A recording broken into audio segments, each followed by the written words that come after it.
이 시간은 우리에게 주신 하나님 말씀 같이 보겠습니다. 하나님 말씀은 창세기 35장 1절부터 4절까지 말씀입니다.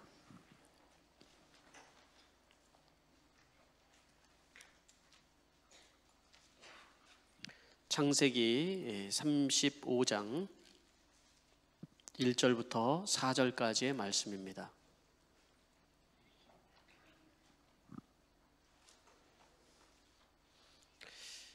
다 찾으셨으면 아멘 하시기 바랍니다.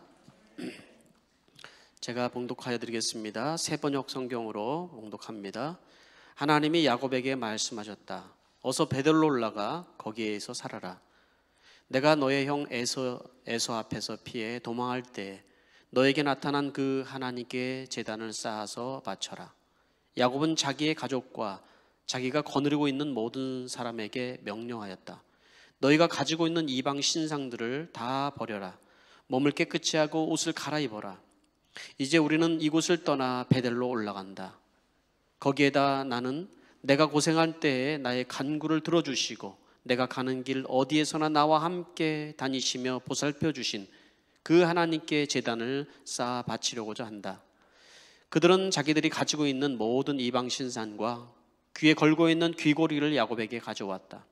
야곱은 그것들을 세겜 근처 상수리 나무 밑에 묻었다. 아멘. 아멘. 네. 우리 잠시 기도하고 하나님 말씀 듣도록 하겠습니다. 할렐루야. 하나님 아버지, 은혜를 감사드립니다. 오늘 비가 오는 가운데 주님의 전을 사모하면서 나온 주의 백성들을 주님 축복하여 주시옵소서. 하나님, 코로나로 인하여서 무너졌던 이 땅의 하나님 교회들이 다시 예배가 살아나게 하여 주시고 회복되게 하여 주시고 예배의 부흥이 일어나게 하여 주시옵소서. 하나님, 우리 안에 예배가 없을 때 얼마나 척박하고 하나님 우리의 삶이 무너지는지를 우리가 바라보고 있습니다. 아버지 하나님이여, 다시 한번 주님께서 우리 안에 회복을 허락하여 주시기를 간절히 소망합니다.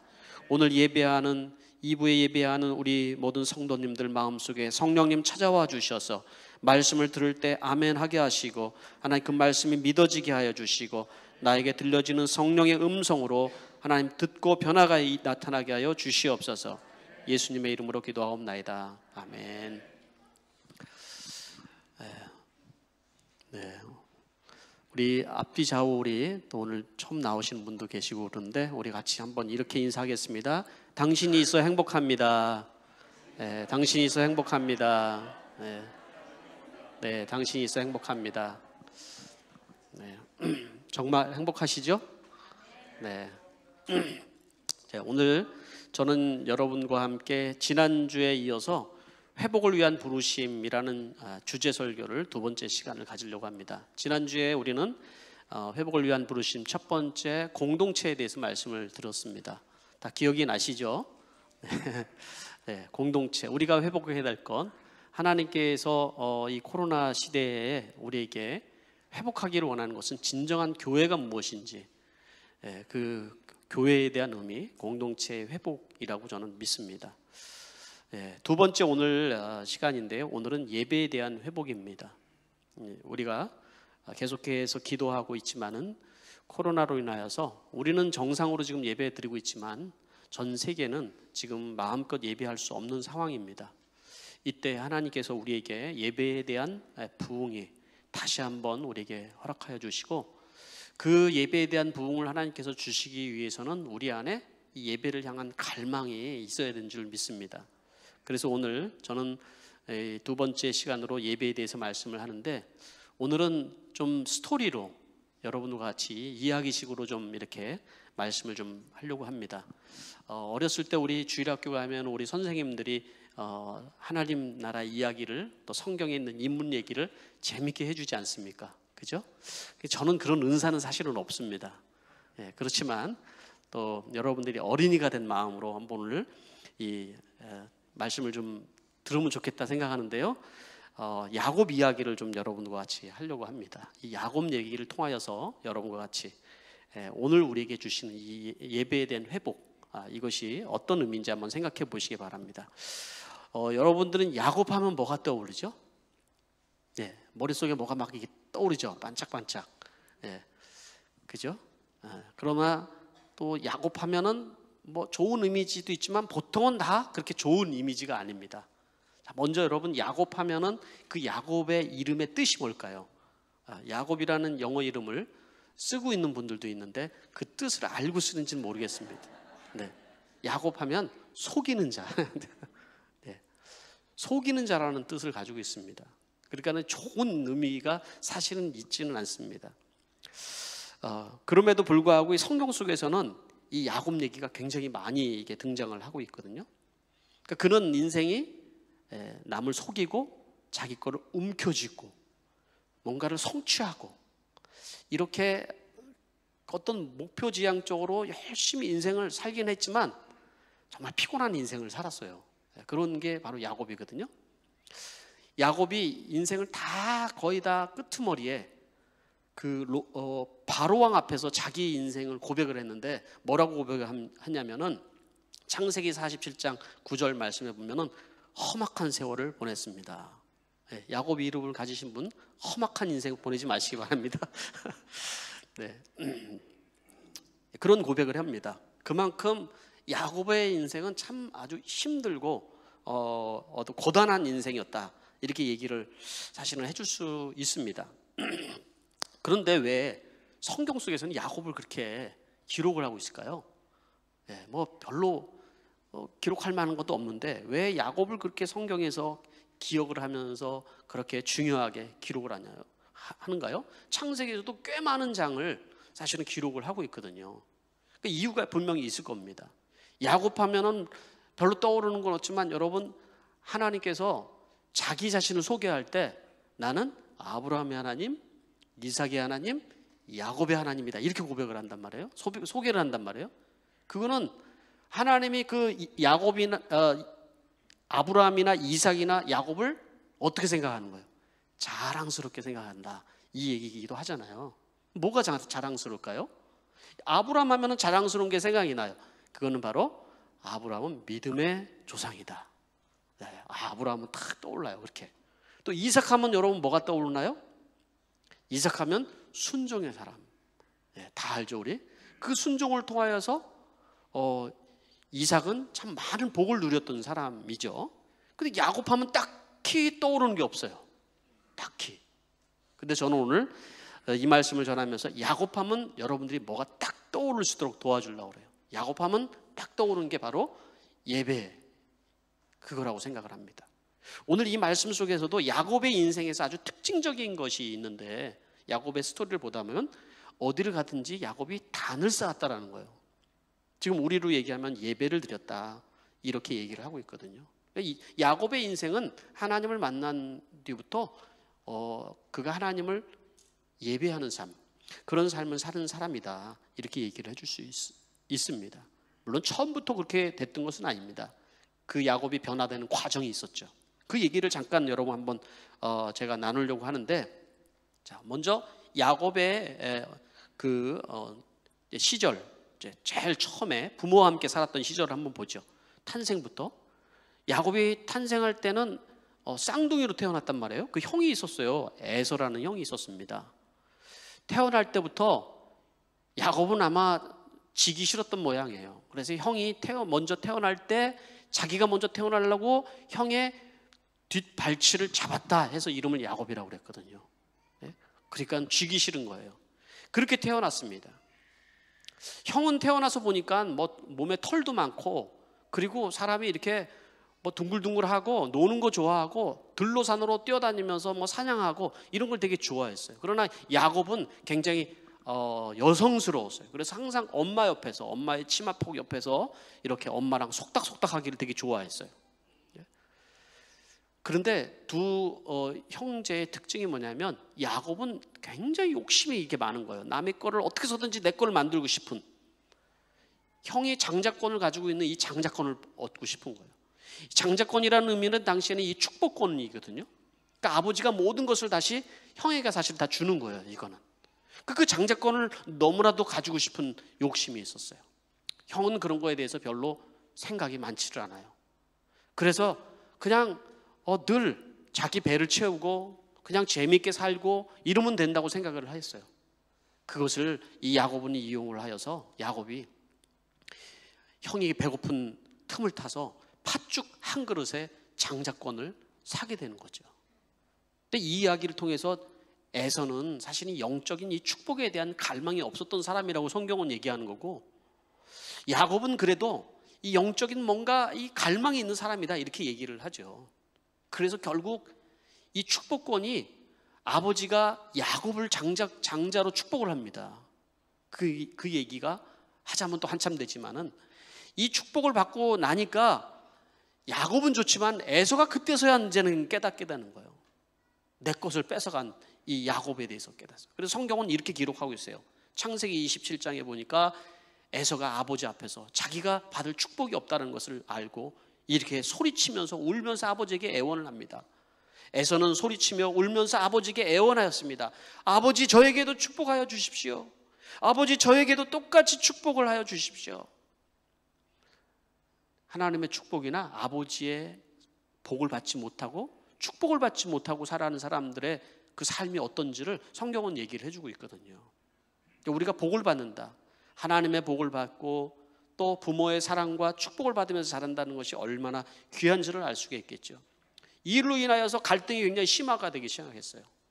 그랬더니 엄마가, 리브가인 엄마가 생각하다. 야, 이러다가 에서가 야곱을 죽이겠다. 야곱아, 잠깐 일로 와라. 너 안 되겠다. 너 이러다가 형한테 맞아 죽게 생겼다. 그러니까 너는 내 말을 듣고 저기 하란 땅에 있는 그 외삼촌 집에 가서 당분간 좀 지내고 와라. 그렇게 얘기를 합니다.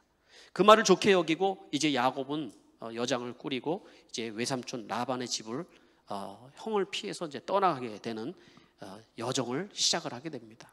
여기서부터 이제 야곱은 아주 고단한 인생을 시작하게 되는 것이죠. 그가 살고 있는 땅은 부엘세바, 그리고 그가 가야 되는 것은 어디냐면 하란 땅이었습니다. 그 거리가 무려 750km나 됩니다. 예? 어느 정도 거리가 될까요? 여러분, 우리는 한국에 살았으니까 서울에서 부산까지 차를 타고 가면은 몇 킬로나 되죠? 한 500km 되나요? 여기서부터 브리스번까지 간다고 그러면 몇 킬로나 될까요? 비슷하지 않을까 생각을 합니다. 하여튼간. 그러니까 여러분, 그때 당시에는 뭐 교통수단이 있는 것도 아니고 꼬박 걸어가야 되는데, 먹지 않고 자지 않고 꼬박 걸어가도 한 달 이상, 40일 이상 이렇게 걸어가야 되는 거리입니다. 그 거리를 걸어서 간다고 생각을 해보십시오. 얼마나 여러분 피곤하겠습니까?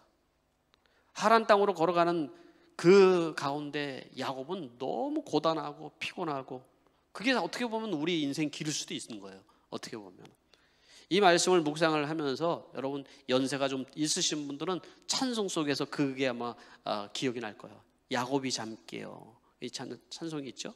그 가사 중에서 내 고생하는 것 옛 야곱이 돌베개 비고 잠 갔습니다. 또 젊은 분들은 요새 많이 부르는 주가 일하시네라는 찬양이죠. 날이 저물어 갈 때 빈들에서 걸을 때 그때가 하나님의 때, 내 힘으로 안 될 때 빈손으로 걸을 때 내가 고백해 여호와 이래. 불안하죠? 제가 부르니까? 많이? 네. 누리시기 바랍니다. 불안해하지 마시고. 그렇지 않습니까? 여러분, 우리 인생에 굉장히 아무것도 없는 것 같은 느낌이, 나는 뭔가를 성취를 하기 위해서 살아가는데 빈손인 것 같은 마음이 들 때가 우리에게 많이 있습니다. 내가 많은 사람이 있는데 나는 혼자인 것만 같은 생각이 들 때가 많이 있습니다. 그 야곱의 그 심정이, 이 하란 땅으로 걸어가는 이 야곱의 심정이 여러분 느껴지십니까? 그래서 그 벌판에서, 아무것도 없는 그곳에서 이부자리도 없고 뭐 집도 없고 아무것도 없는 곳에서 돌을 하나 구해서 베개를 하고 잠을 드는데 꿈을 꿉니다. 그 아주 그냥 꿈이 아니라 굉장히 영적인 꿈이에요. 보통 이렇게 피곤하고 먹을 거 못 먹고 그러면은 보통 어떤 꿈을 꿔요? 예? 치킨 꿈 이런 거 꾸죠? 예? 예? 유명한 치킨집 그런 꿈 꾸잖아요, 이렇게. 네. 닭다리 뜯고 풍성한 음식을 막 이렇게 먹는 그런 꿈, 얼마나 여러분 그런 꿈을 꾸고 싶겠어요? 그런 꿈이 꿔주고.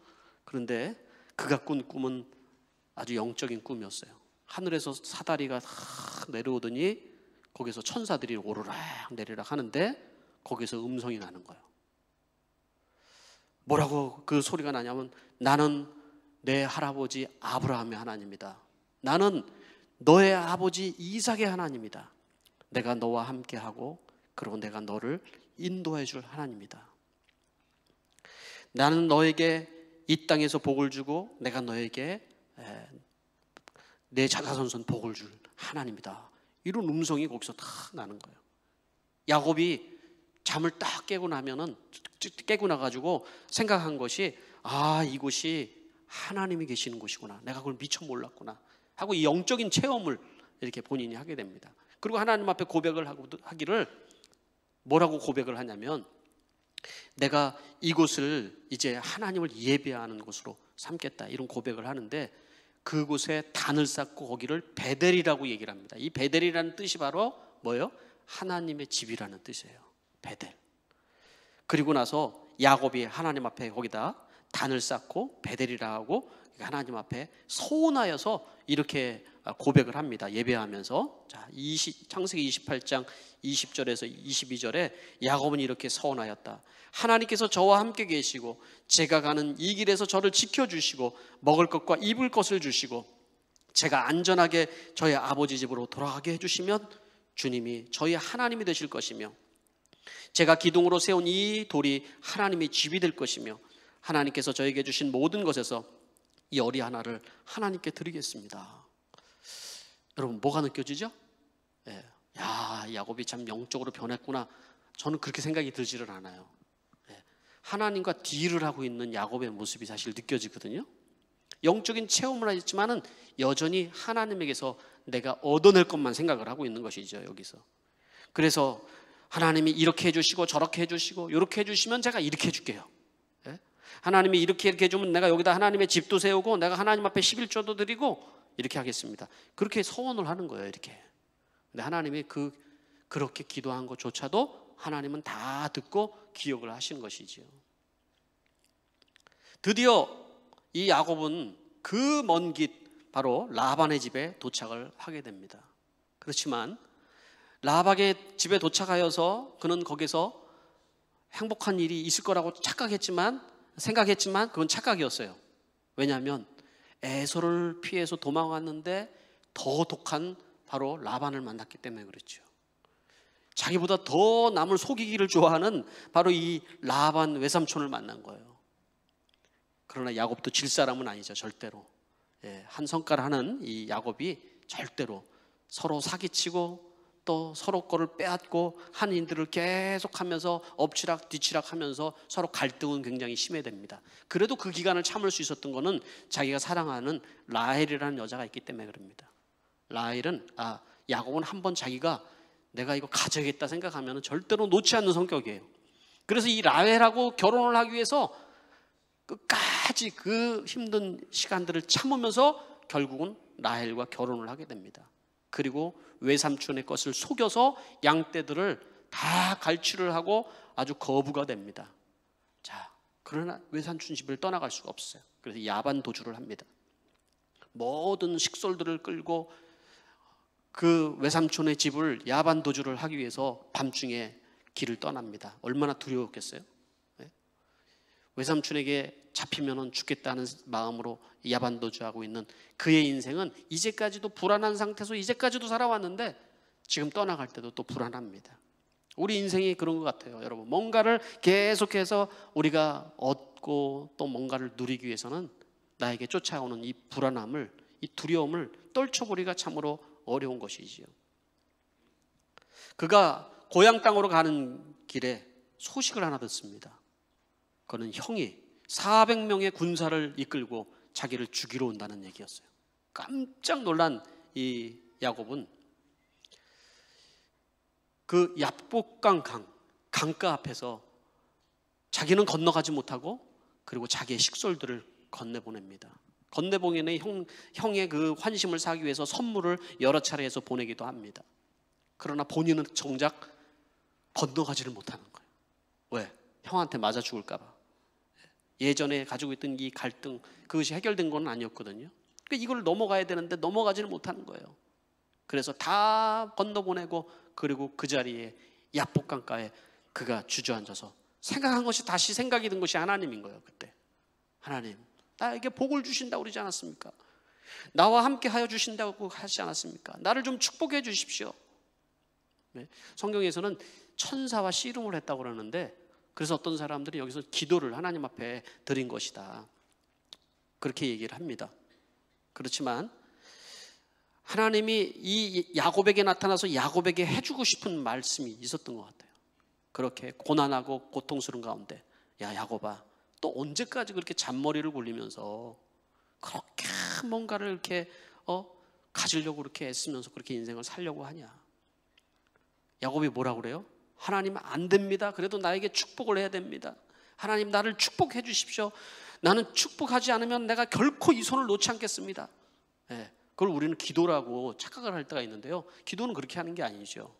예, 그래서 이 장면을 통해서 우리는 하나님 앞에 어쨌든 간에 얻어낼 때까지 쪼르고 쫄라서 우리가 얻어내야 된다. 예, 그렇게 우리가 기도를 생각을 합니다. 그러나 우리의 기도는 하나님의 뜻이 이루어지는 거예요. 그죠? 예? 하나님의 뜻이 이루어졌는데 야곱은 여기에서 그런 변화가 나타난 건 아니에요. 그렇지만 그가 하나님을 이 자리에서 또 만나고 자기의 인생에 하나님이 그래, 아이고 그래 됐다, 알았어, 네가 좀 알아서 해봐 하고 하나님이 야곱을 축복을 합니다. 그리고 형하고의 화해가 일어납니다. 하나님께서 도와주신 것이죠. 그리고 이제 고향 따르고 들어가는데, 그가 하나님과 약속했던 그 베델로 돌아간 것이 아니라 그는 가다 보니까 세겜이라는 아주 훌륭한 땅을 만나게 됩니다. 이건 참 좋은 곳이에요. 성경에서 그 팔레스타인, 그 이스라엘의 거기 땅 중에서 세겜이라는 땅은 아주 물 좋고 기름지고 참 살기가 좋은 곳입니다. 그곳에 머무르는 거예요. 거기 모든 상황들이 정말 여기서 터를 잡고 살면 너무 좋겠다고 생각을 합니다. 그리고 거기에서 터를 잡고 살아가는데 문제가 끊임없이 발생을 하는 거예요. 이제 살만하니까, 이제 좀 뭔가 좀 누리면서 살 것 같으니까. 그런데 거기서 계속해서 문제가 발생하는 거예요. 가족 간의 불화가 계속 생기고 자녀들이 자꾸 말썽을 부리기 시작을 하는 거예요.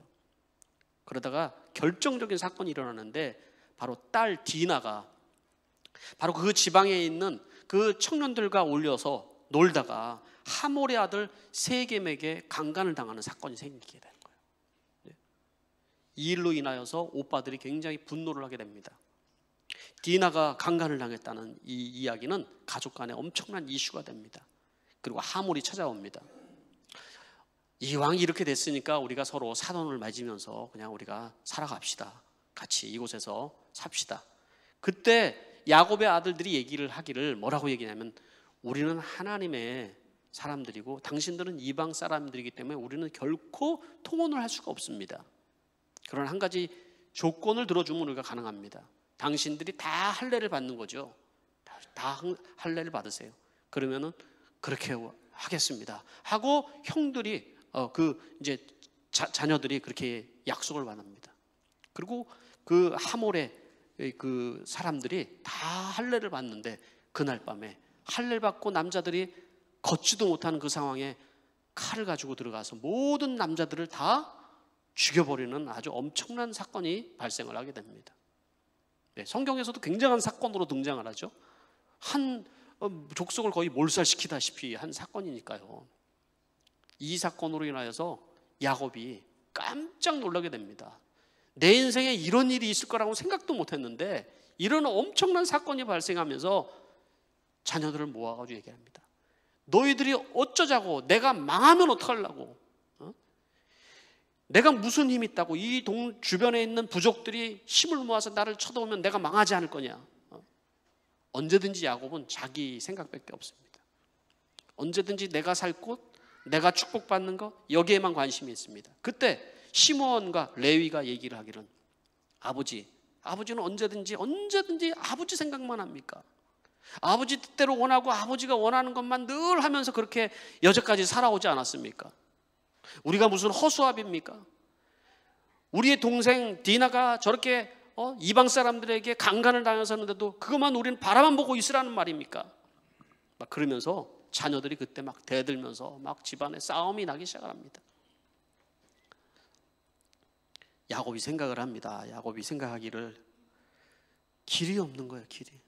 자녀들은 망가졌고 집안은 풍지박단하게 생겼고 그리고 주변 족속들에 의해서 자기의 모든 것들을 다 빼앗기고 자기까지 죽게 생긴 이 상황에서 어떤 방법이 해결책이 나오지도 않습니다. 도망갈 수도 없고 있을 수도 없는 그런 상황에 있습니다. 우리 인생을 살아가다 보면 이런 우리가 스스로 해결하지 못한 상황이 생겼을 때 우리는 무엇을 생각해야 되죠? 네? 무엇을 생각해야 되죠? 질문을 해봐야 돼요. 어디서부터 이런 잘못이 생겼을까? 야곱은 그래도 영적인 사람입니다. 그래도 내가 어디서 이런 일이 생겼을까? 그거 생각하는 것은 내가 내 안에 하나님이 없구나. 내가 하나님을 예배하는 사람이라고 하면서도 내 안에 하나님이 없구나. 그런 마음 가지고 고통스러워할 때 오늘 바로 있는 본문의 말씀에 하나님께서 말씀을 하시는 거예요. 1절 말씀에 하나님이 야곱에게 말씀하셨다. 어서 베들로 올라가 거기에서 살아라. 내가 내 영 에서 앞에서 피해 도망할 때 너에게 나타난 그 하나님께 제단을 쌓아라.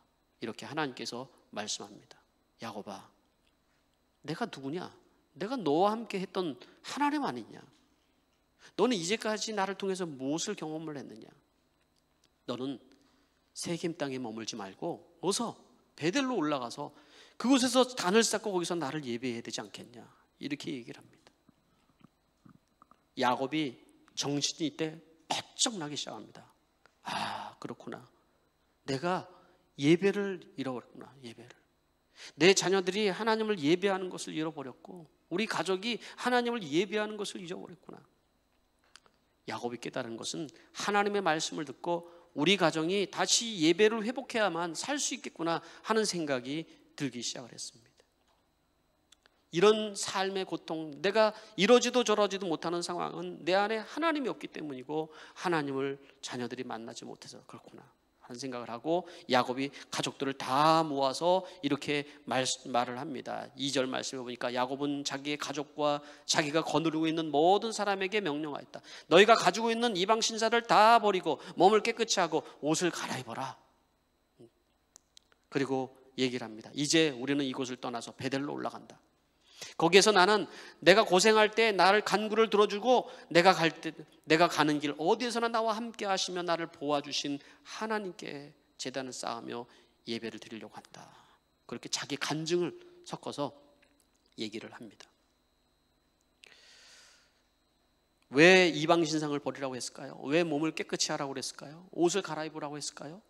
이제까지 하나님 앞에 예배하는 삶과 전혀 반대되는 삶을 살아가고 있는 자기들의 모습을 바라본 것이죠. 이방을 버려야 돼, 이방 신상을 버려야 되는데 여전히 이방 신상을 가지고 신앙생활을 했던 것이죠. 또 여전히 죄 가운데 머물러 있으면서 그렇게 했던 것이죠. 그것을 다 버리고 이제 우리가 하나님을 예배하러 올라가자 그렇게 얘기를 하는 것입니다. 예배하기 위해서 걸림돌이 됐던 모든 것을 다 상수리나무 밑에 다 묻어버리고 그리고 야곱은 자기의 가족들을 다 끌고 베델로 올라갑니다. 그 뒤에 어떤 일이 있었을까요? 그 뒤에 야곱이 이렇게 영적인 결단을 내리고 나서 그에게 하나님께서 하신 일은 5절 말씀에 이렇게 얘기를 합니다. 그런 다음에 그들은 길을 떠났다. 하나님이 사방에 있는 모든 성읍 사람들을 두려워 떨게 하셨으므로 아무도 야곱의 아들을 추격하지 못하였다 그랬어요. 하나님이 일하여 주신 거예요. 또 9절 말씀에 보니까 야곱이 밧단 아람에서 돌아온 뒤에 하나님이 그에게 나타나셔서 복을 주셨다 말씀을 하고 있는 거예요. 오랜 시간이 걸려서 그가 하나님 앞에 돌아온 것이죠. 하나님이 그에게 복을 주셨다고요. 이제까지 그는 굉장히 육적인 사람이었어요. 사실은 어떻게 보면 그러니까 자기가 뭔가를 다 스스로 뭔가를 얻어야 되고 자기 손에 다 쥐어야지만 된다고 생각했죠. 땅의 사람인 거예요, 야곱은. 그러나 이제는 하나님께서 하늘 문을 열어주시고 복을 주는 인생으로 바뀌었다는 얘기를 하는 것이죠, 여기서. 10절 말씀에 읽진 않았지만 이 말씀에 이런 말씀을 합니다. 하나님이 그에게 말씀하셨다. 너는 이름이 야곱이었지만 이제부터 너는 이름은 야곱이 아니라 이스라엘이다. 하나님이 그의 이름을 이스라엘이라 하였다. 그랬습니다. 이 말이 무슨 말일까요? 야곱이라는 뜻은 무슨 뜻이라고요? 속이는 자. 뭔가를 자꾸 갈취하고 속이고 이러는 의미였어요. 그렇지만 이스라엘이라 하리라 그랬거든요. 이스라엘이라는 뜻은 뭘까요, 여러분? 우리가 알기로는 야복 강가에서 하나님과 씨름하여 이겼다, 이것을 이스라엘이라는 뜻으로 알고 있어요. 이건 잘못 알고 있는 거예요. 이스라엘이라는 뜻은 뭐냐면 하나님이 주도하신다라는 뜻이에요. 하나님이. 그러니까 하나님이 이제는 지키고 하나님이 주도하는 인생을 살게 될 것이다, 이런 말인 거죠. 그렇죠? 이제까지 야곱의 인생은 자기 스스로 모든 것을 해결해 왔단 말이죠. 하나님의 자녀라고 얘기를 하면서도 그는 육의 사람이었던 거예요. 그런데 이제 이런 영적인 결단으로 인하여서 영의 사람으로 바뀌는 사건이 바로 오늘 여기 있는 내용이라는 얘기예요. 이게 땅의 사람으로 하나님의 사람으로 바뀌어진 사건이 바로 이스라엘이라는 이름 속에 담겨져 있는 거예요. 이게 오늘 주신 이 말씀을 통하여서 여러분, 우리에게 이 시대, 예배가 무너지고 공동체가 무너지는 이 시대에 하나님께서 우리에게 주시는 말씀은 뭘까요? 우리가 해야 될 것은 뭐라고 말씀하실까요? 여러분, 너무나도 고통스럽고 살기 힘들고 정말 우리의 경제가 무너지고 우리의 삶이 무너지고 관계가 무너진 그런 삶을 너무 고통스럽습니다. 하나님, 어떻게 좀 도와주세요. 우리의 관점에서 이것을 풀어보는 것이 아니라 하나님께서 우리에게 원하시는 것이 무엇인지를 우리 봐야 되는데, 하나님께서 우리에게 말씀하시는 것은 바로 그 예배를 회복해라, 그 말씀을 해주고 있다고 생각하는 거죠. 예배가 무너졌을 때 여러분, 우리는 야곱의 인생에서도 보았지만은 이스라엘 역사 속에서도 계속 똑같은 일이 반복이 됩니다. 예배가 무너졌을 때 그의 시대가 어떻게 되었는지, 어떻게 나라가 멸망했는지, 하나님이 그들의 삶의 중심이 없어질 때 그들의 삶이 얼마나 고통스러운 삶을 살았는지, 결국 나라를 잃어버리죠. 이스라엘은 나라를 잃어버리고 바벨론에게 멸망을 하여서 그들이 포로로 끌려가게 되고 바벨론 강가에서 그들이 노래를 부르죠. 유명한 노래가 있지 않습니까? 보니엠의 바벨론의 강가. 그거는 이제 그 성경을 배경으로 한 노래인데 참 리듬이 굉장히 좋죠. 그죠? 그런데 사실은 슬픈 스토리를 담고 있는 거예요. 예배가 무너지고 시온성이 무너진, 시온이 무너진 그들의 삶에 시온을 향해서 그들이 강가에서 울면서 예배했던, 울면서 기도하는 내용이 거기 나오는 것이죠. 예배가 무너지면 어떤 일이 생기게 될까요? 교회가 무너지겠죠. 교회가 없이 여러분, 이 땅에서 여러분, 우리는 어떤 삶이 우리에게 생겨질까요? 많은 죄악들이 우리에게 몰려들 겁니다. 가정이 무너지고 자녀들은 방탕할 것이고 우리의 삶은 방황하게 될 것입니다. 여러분, 피폐해질 겁니다. 우리가 열심히 노력해서 부를 이루고 성공을 하고 그리고 뭔가를 얻었지만은, 그러나 영적인 그러한 복을 우리가 누리지 못할 때 얼마나 핍절한 삶을 살아가고 있는지, 하나님 없는 삶이 얼마나 고통스러운지를 오늘 이 이야기를 통해서 우리에게 해주고 있다는 것이죠. 코로나로 인하여서 여러분, 예배가 무너진 것, 예배 없는 신앙인들이 많이 늘어나고 있다는 것입니다. 왜냐하면 이것이 학습이 되는 거죠. 예배 없이 살아가는 것이 우리 안에 학습이 되는 거죠. 하나님은 우리에게 뭐라고 또 말씀합니까? 우리가 베델로 올라가야 된다고 그랬잖아요. 베델로. 베델이 뭔 의미예요? 하나님의 집이라고 얘기를 했어요. 근데 왜 하나님이 세겜 땅에 그 좋은 곳에서 있으면 되지, 거기서 예배하면 되지, 왜 베델로 올라가라고 그러실까요? 왜? 하나님은 야곱이 하나님이 원하는 곳에서 예배하기를 원하는 거예요. 하나님을 만났던 그 장소, 하나님을 순수하게 예배했던 그 장소, 하나님 앞에 약속하고 서원 드렸던 그 장소로 올라가기를 원하는 것이죠. 그것에서 회복이 있을 것이다. 우리가 원하는 장소에서 예배하는 것이 아니라 우리는 하나님이 원하는 장소에서 예배하는 거예요. 그게 신앙인이거든요. 영상 시대가 열리면서 우리는 굉장히 편해졌어요. 아마 그런 시대가 점점점 더 확장이 될 거예요. 왜냐하면 다른 선택이 없었거든요. 우리가 영상이라도 우리가 어떻게 해서든지 예배 드린다는 것, 그것이 얼마나 귀한 일이겠습니까? 특별한 상황인 거죠. 그런데 여러분, 우리는 이 시점에서 앞으로 되어질 일들에 대해서 한번 생각을 해봐야 되는 거예요. 앞으로 되어질 일들에 대해서. 우리의 신앙이 핸드폰이나 아니면 영상으로 보면서 개인화될 가능성이 굉장히 높습니다.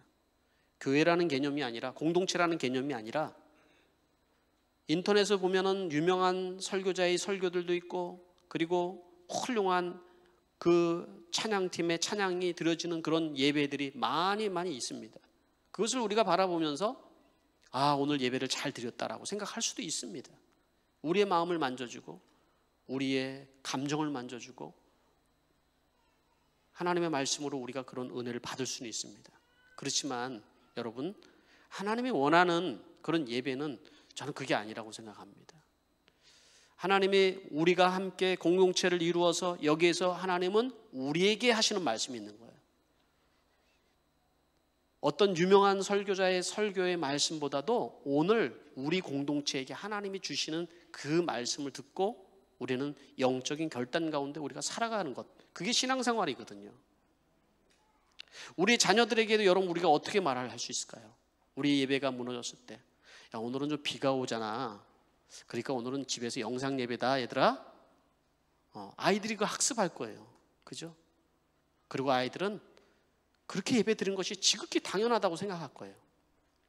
그리고 먼 시간이 한참 흐른 뒤에 아이들은 그런 예배에 대한 개념이나 아니면 공동체에 대한 개념이 없이 엄마 오늘 예배 드렸어요.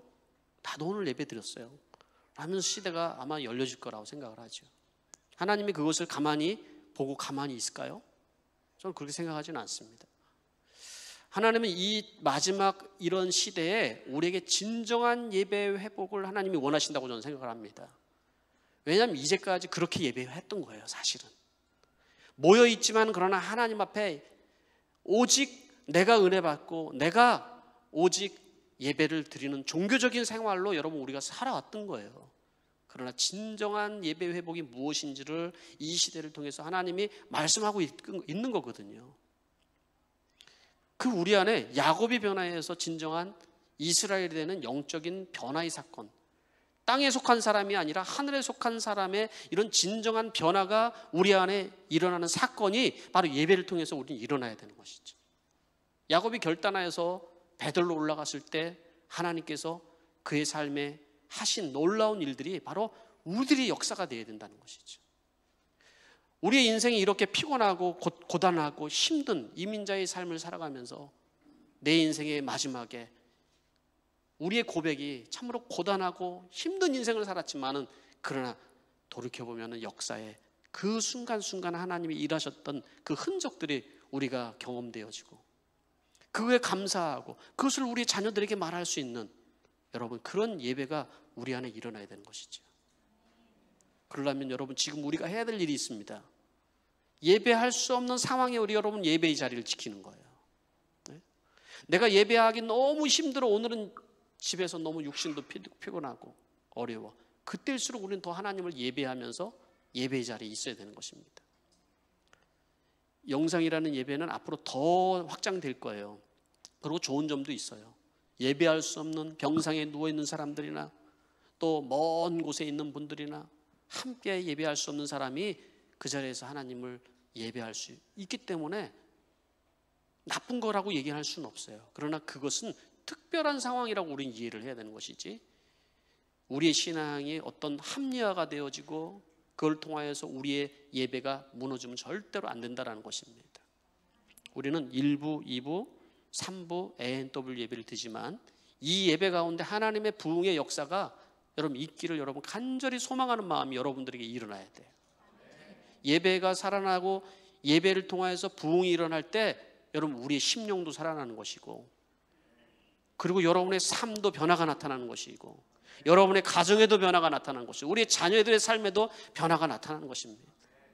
하나님 예배를 통해서 우리에게 말씀하시고 여러분을 만나는 것이고 여러분을 축복하시는 것입니다. 기도하겠습니다. 이 시간에 우리가 잠시 침묵 가운데 우리가 결단하면서 하나님 앞에 기도드렸으면 좋겠습니다. 예배의 회복을 위하여서 우리가 해야 될 영적인 결단은 무엇이 있는지 하나님 앞에 우리가 드렸으면 좋겠습니다. 우리가 어떻게 예배를 드리고 있는지 하나님 앞에 솔직하게 나의 예배를 올려드리면서 하나님 앞에 고백해야 될 것 같습니다. 하나님, 나의 예배는 변화되기 전에 야곱의 예배였지만 이제 이스라엘이 된 그 이스라엘의 예배가 되기를 원합니다. 하늘의 그 예배가 우리 안에 있어지길 하나님 간절히 소망합니다. 그리고 이 자리에 함께 예배해야 될 우리의 목장 식구들이 하나님 이 예배의 영광 속에, 예배의 감격 속에 변화가 일어나고 새로워지는 역사가 하나님 있기를 원합니다. 하나님, 그를 위해서 우리가 쓰임받기를 원합니다. 예배의 부흥이 우리 안에 일어나서 우리의 자녀 세대들이 살아나고 우리 교회의 영적인 변화가 있게 하여 주시기를 원합니다. 우리 이 시간에 우리 하나님 앞에 결단을 올려드리면서 우리 침묵 가운데 먼저 기도하기를 원합니다. 기도하겠습니다. 아버지, 하나님 도와주시옵소서. 하나님 역사해 주시옵소서. 하나님 달려주시옵소서. 하나님 살아계신 하나님 아버지 말씀 통하여서 우리 안에 일하시고 우리 안에 역사하시고 하고자 행하시는 것을 우리가 믿습니다.